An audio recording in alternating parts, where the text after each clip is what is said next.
It is June 2022, and this is the lighting system I installed. It's been amazing. I really like it. The neighbors have been really impressed. It really brightened up the house for the late night hours. The lighting system is made from shop lights.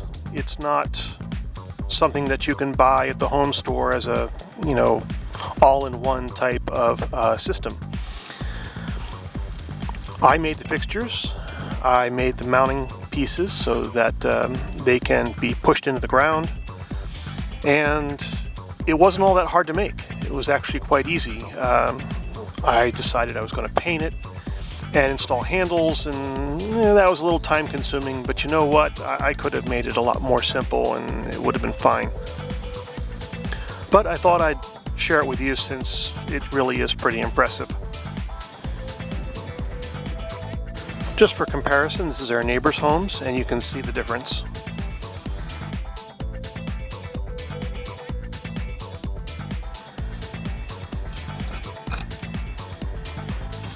Okay, story time here.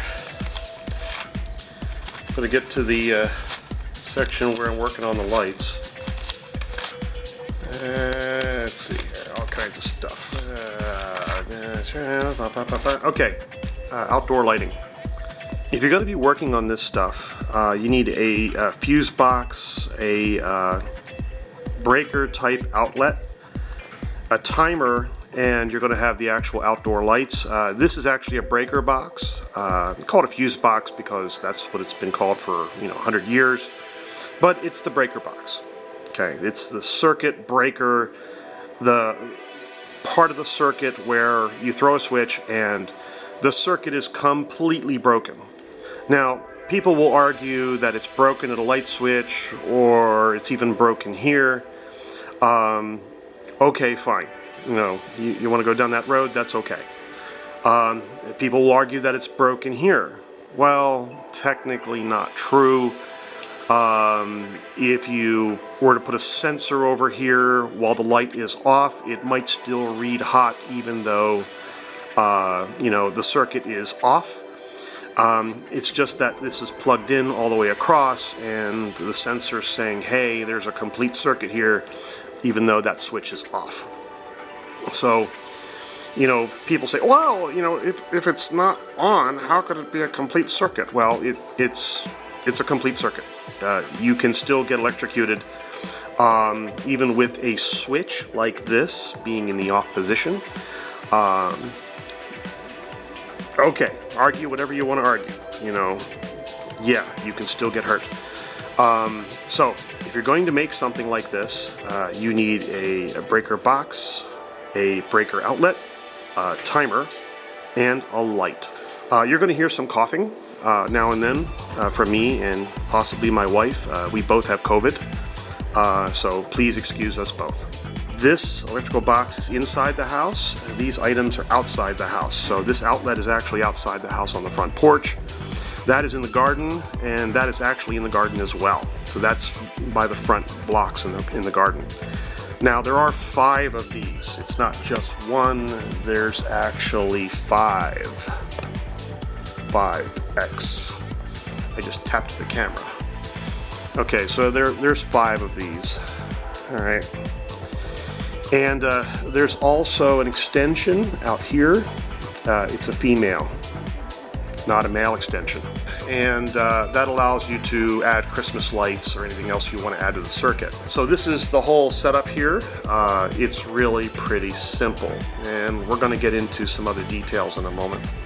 Now, the LED light fixture is not a light bulb. It's a bunch of little LED pads that are in an array inside a rectangle, and that rectangle is inside of a fixture. Now, that fixture is water resistant. It's bolted together. It's got a plastic cover. There's a great big rubber seal on the side, which I love, and then there's a really heavy cord running out the sides. Now, which makes this really, really cool is there's this rubber strap which runs down the side of the cord and allows you to hook everything together through a buckle. Okay, so there's a buckle down here. That buckle will let you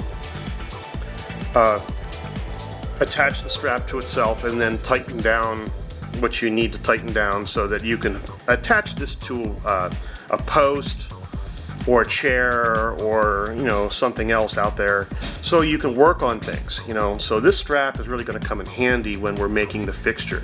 My idea was to take a block of wood, something like this, right? Literally take the fixture and strap it around the block of wood. That was my idea. So what we'll do is we'll use the pen to make that a little bit more easy to see here. And then the strap goes around the back, you know, pretty simple stuff, right? And then here is the block of wood. So, you know, you go, wow, that's pretty darn simple. But, you know, when it rains, you know, and floods, that block of wood's going to float away. Well, okay, so what you want to do is you want to get some steel rebar, and you want to put that steel rebar into the bottom of the block of wood. So the next thing is okay, where are you going to attach this? How are you going to attach this LED light fixture to that block of wood? And you know, and I said, well, do I have to? No, because you have the strap. The strap will hold it pretty tight. And as long as that strap is tight, it's not going to be a problem. You know, I thought about drilling through these fixtures and everything, and I said, no, because they're water resistant. They're relatively waterproof. Don't drill through them. All that being said, hey, you know, just strap it.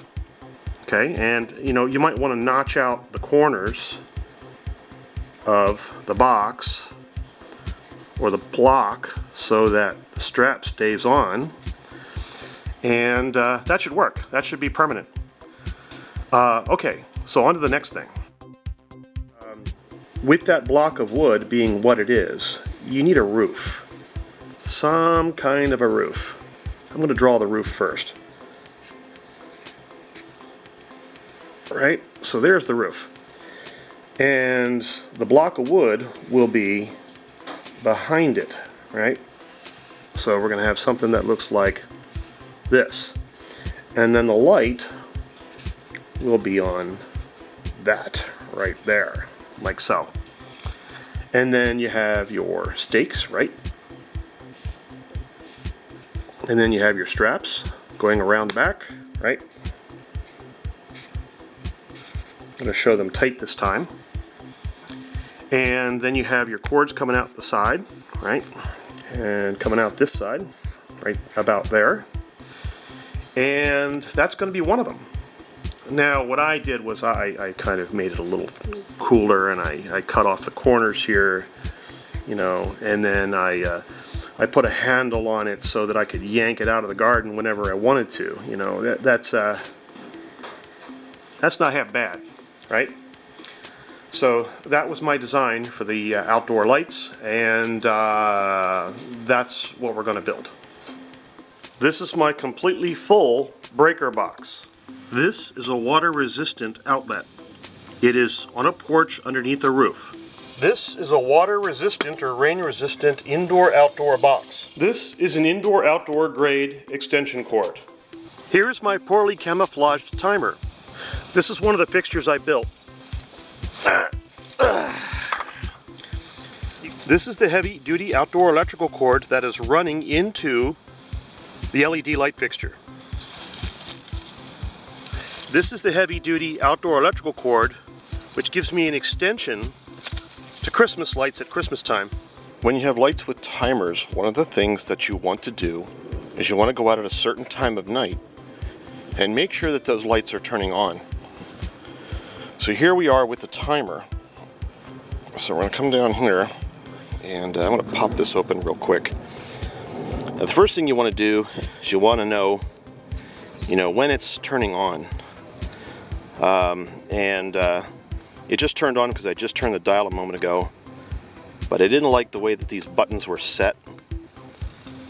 Now, that looks like that's turning on at 9 p.m. So you can see there how the dial works. It's off and then on at 9 p.m. So these are down, these are up. It's down, up, 9 p.m. Alright, so what I want to do is I want to just get it so that it turns on at 9 p.m. Okay, so that looks right. So that, you know, the 8:30 button is up and the 9 o'clock button is down, and it's 9 p.m. tonight. Okay, and it looks like we're gonna turn off around 5:30 a.m. So yeah, around 5:30, 6 a.m. for the summertime, we want to shut that back off, shut the lid, make sure it's sealed up correctly, and then tap it into the ground, and that's good to go. For nighttime, that's not badly camouflaged, but I need some lighter green in there, maybe some yellows to kind of hide that a little bit better.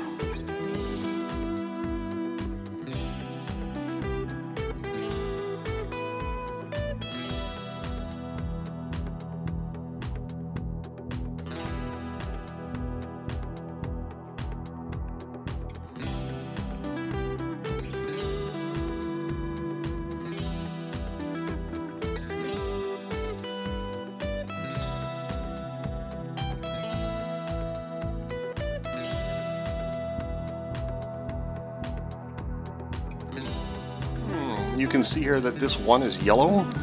That one takes a lot longer to start up. I'd say about a minute longer, and it's going to stay yellow. That one went bad, you know, I'm sorry to say that some of them are a little yellow than others, and you know, I don't want to go out there and put in, you know, 5 white bulbs and one yellow one eventually. You know, that really kind of sucks. Plan. So what we want to do is we want to create 5 of these, right? And on this side we have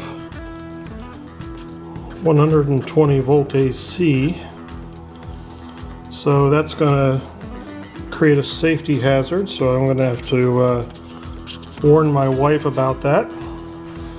Over here there is a female plug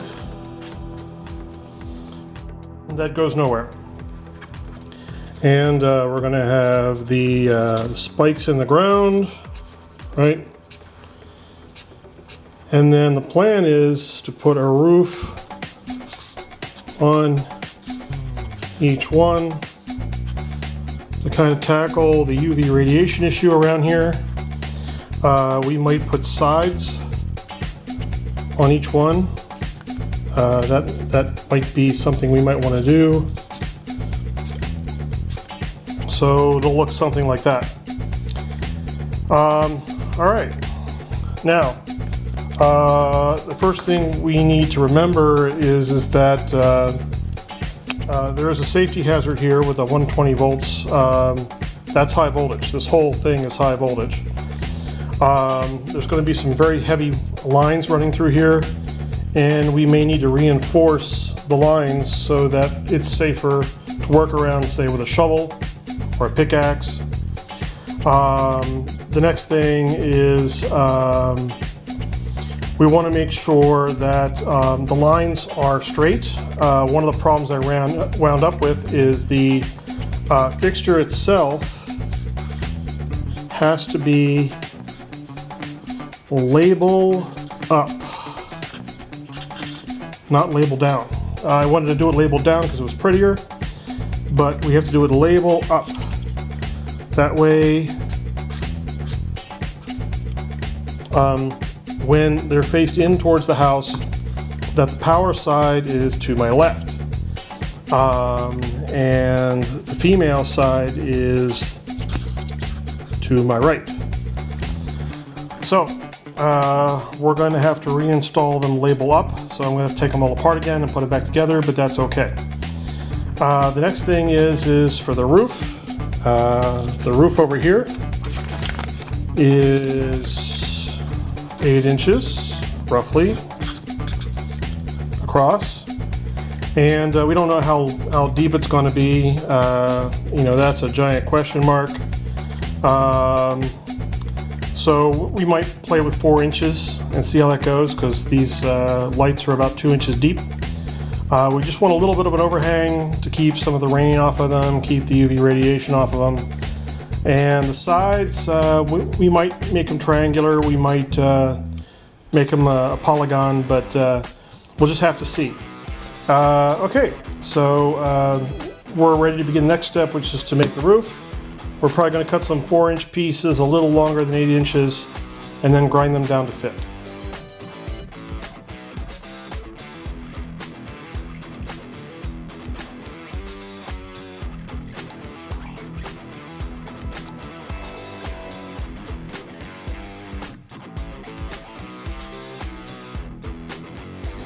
What is your favorite color? Blue. No.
Out of all those paints, I absolutely have no brown paint, but I do have brown sealant. So what I'm going to do is I'm going to use this as brown paint, and I'm going to give it a little 3D effect, and I'm going to camouflage the lights in the front yard a little bit. One of the goals for today is to find a can of exterior paint and make sure it's an older one that's, you know, kind of low on paint, and, you know, the lid is probably going to be opened up, you know, maybe twice or 3 more times before the can is sealed shut. So what we're going to do is we're going to take this outside, and I'm going to paint the top of the timer for the lighting system so that the UV radiation doesn't get to it. Because when we hit July and August here in Texas, UV radiation eats everything. Now, why is that? You know, what is the secret behind the summers in Texas? Well, this one's for you, Big Bird. When you have more direct rays of the sun, the rays are more dense, and you get a lot more UV radiation than, say, you would in Canada, where the sun is always kind of low. You know, in Canada, the weather is relatively mild. You're not going to see a 105-degree day for a whole month, but we will. You know, that's just how things are here in Texas. It can get very, very hot for a very long time. Not only that, but the surface of things can really bake. We're going to get this and take this out. So I'm going to lift this, and we're going to take this outside. So we're going to go past the Subaru, and we're going to go out here. I'm going to straighten up the camera And we're probably going to put this in super fast mode, and I'm losing my shorts. And here we are with the timer, right here.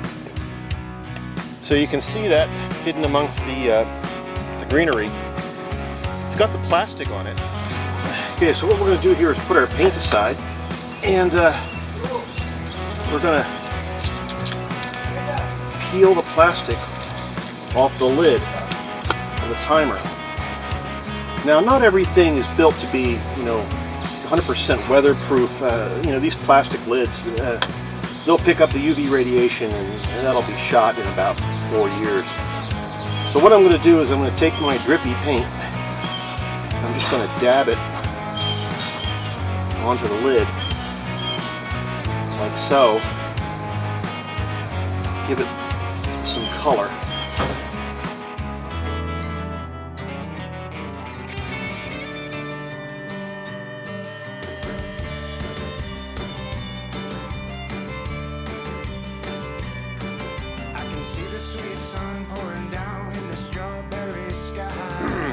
I just finished painting the top of this with some exterior latex paint. Now I'm just going to wipe the paint. We're not looking for beauty here. What we're looking to do is we're looking to protect this. I'll come back with a darker paint later on when I get some dark green paint from the home store. I want to paint it shut. I did want to paint it. Now, it's still wet, but it'll dry fairly quickly. Oh wow, it's spring-loaded. So this is my circuit sensor. You turn it on by pushing and holding the button there, and it's now on. Now, this is my garage with my new lighting system. It's really pretty terrific. Now, if you take this thing and you walk it over to a breaker box such as this, it'll start alarming. Now, down here, sometimes it'll alarm, sometimes it won't. But you touch it to the master breakers, it will always alarm. Take it over here. If you were to touch it to a light switch, it may not be close enough to the actual circuit to trigger, and it might be shielded by this metal plate. So touching it to a light switch like this may not trigger this. But, there are other circuits that might trigger it. But there are some things that will trigger it. This line is hot. It's feeding light bulbs on this work table, and it's feeding power to both sides of the table. If I come over here to this side, let's see if this triggers it. Nope. So that's shielded well enough to not trigger that. But that triggers it. So that's shielded. That's not.